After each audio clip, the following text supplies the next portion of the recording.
আসসালামু আলাইকুম। আমি সারা পড়াশোনা করছি জাহাঙ্গীরনগর বিশ্ববিদ্যালয়ের কম্পিউটার সায়েন্স অ্যান্ড ইঞ্জিনিয়ারিং ডিপার্টমেন্টে। আজকে তোমাদের সাথে শেয়ার করব গুচ্ছের এই ইউনিটে chance power A to Z guideline. প্রথমত বাজার থেকে গুচ্ছের এই ইউনিটের একটা কোশ্চেন ব্যাংক কিনে আনবে আর সেটা বুঝে বুঝে 3বার সলভ করবে। ফিজিক্স আর ম্যাথের ক্ষেত্রে কোশ্চেন ব্যাংকের প্রত্যেকটা প্রবলেম নিজে খাতায় লিখে লিখে সলভ করবে। কোশ্চেন ব্যাংক দেখে হয়তো মনে হতে পারে ইজি কোশ্চেন, এটা করা লাগবে না ওটা করা লাগবে না, কিন্তু যদি এরকম ফাঁকিবাজি করো, নিজের খাতায় নিজে কোশ্চেন সলভ না করো, তাহলে এক্সাম হলে গিয়ে আবার ধরা খাবে। আর ফিজিক্স আর ম্যাথের জন্য দুটো আলাদা খাতা বানাবে। কোশ্চেন ব্যাংকের প্রবলেমগুলো যে সূত্র ইউজ করে তোমরা সলভ করবা, ওই সূত্রগুলো এই খাতাগুলোতে লিখে রাখবা। এই খাতাগুলো হবে তোমার রিভিশন ম্যাটেরিয়াল। মেন এক্সামের 2 দিন আগে ফিজিক্স ম্যাথের এত এত প্রবলেম সলভ করার মতন টাইম তোমার হাতে থাকবে না, তখন ফিজিক্স ম্যাথের শুধু এই সূত্রগুলোই রিভিশন দিবে। বায়োলজির ক্ষেত্রে মেন বই রিডিং পড়বে প্লাস কোশ্চেন ব্যাংক সলভ করবে। বায়োলজির কোশ্চেন ব্যাংকের প্রত্যেকটা MCQ এর নিচে এক্সপ্লেনেশন দেয়া থাকে, এই এক্সপ্লেনেশনটা খুব ভালোভাবে পড়বে। কেমিস্ট্রির প্রিপারেশন স্ট্র্যাটেজিও সেম,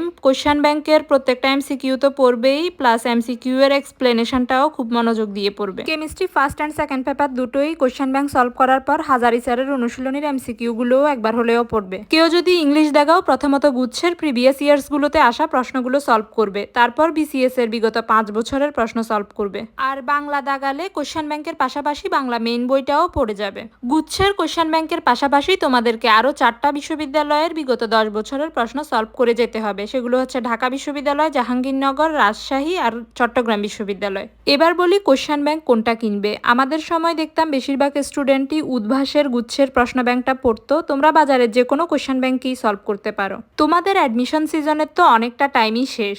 এতদিনে যদি কেউ ভার্সিটি রিলেটেড কোনো কোর্স করে থাকো, তাহলে আমি বলবো এই মুহূর্তে আর কোনো নতুন করে কোর্স কেনার দরকার নেই। এখন তোমরা শুধু এক্সাম দাও। আর যদি কোনো কোর্স আগে না করে থাকো, অনেকেই আছে মেডিকেল অ্যাসপাইরেন্ট ছিল, তোমরা এখন কোর্স করতে পারো। আমাদের সময় দেখতাম বেশিরভাগ স্টুডেন্টই ACS এর ভার্সিটি এই ইউনিটের কোর্সটা করতো, আর কোর্সটা খুব ভালো ছিল। কোর্স আর পড়াশোনা যাই করো না কেন, যে জিনিসটা মাস্ট করবা ডেইলি, সেটা হচ্ছে প্রতিদিন একটা করে এক্সাম দেয়া। এক্সাম না দিলে তুমি কখনোই টাইম ম্যানেজ করার বিষয়টা শিখতে পারবে না। আর এক্সাম দেওয়ার ক্ষেত্রে আমি বলবো বাসায় বসে এক্সাম দেওয়ার থেকে বেটার হবে কোনো অফলাইন কোচিং এর এক্সাম ব্যাচে ভর্তি হয়ে যাওয়া। সেখানে তুমি মেইন ভর্তি পরীক্ষার হলে বসে এক্সাম দেওয়ার মতন একটা এনভায়রনমেন্ট পাবে, যেটা বাসায় পাবে না। গুচ্ছে চান্স পাওয়ার জন্য কিন্তু খুব বেশি মার্কস লাগে না, মোটামুটি একটা মার্কস তুমি তুলতে পারলেই চান্স হয়ে যাবে। প্রশ্নে থাকবে 6টা subject, physics, chemistry, math, biology, Bangla, English. প্রত্যেকটা সাবজেক্ট থেকে 25টা করে MCQ দেয়া থাকবে। পরীক্ষা হবে 100 নাম্বারের। একটা ভুল MCQ দেখানোর জন্য তোমার 0.25 মার্কস কাটা যাবে।